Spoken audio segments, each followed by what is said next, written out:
আজ আমি অনেকটাই ভারাক্রান্ত। কারণ আমার এই কলকাতাকে ছেড়ে চলে যেতে হচ্ছে। কখনো ভাবতে পারিনি যে আমি কলকাতাকে ছেড়ে যাব। খুব ছোট বয়সে বাবা আমার দুষ্টুমির জন্য আমাকে কলকাতায় নিয়ে এসেছিল। আমি জানতামও না যে আমাকে কলকাতা এত কিছু দেবে। আমি অভিনয় জগতে অনেক কিছু পেয়েছি, অনেক কিছু হারিয়েওছি, কিন্তু ভালো বন্ধু কিন্তু দিয়েছে। আমি তো ভাবতেই পারিনি যে এয়ারপোর্টে আমার সত্যি কেউ আসেনি। আসলো শুধু আমার এই প্রিয় বন্ধুটা। ওর দিকে চোখে চোখ রাখতে পারিনি, কারণ ও পুরো ইমোশনাল হয়ে গেছিল, আর আমি আর ইমোশনাল হতে চাই না।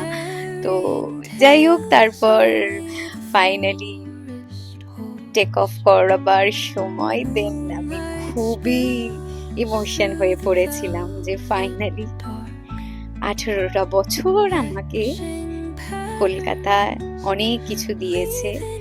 শহরটাকে যখন আমি ছেড়ে যাচ্ছি, শহরটা যেন আমার কাছে অচেনা হয়ে যাচ্ছে আস্তে আস্তে।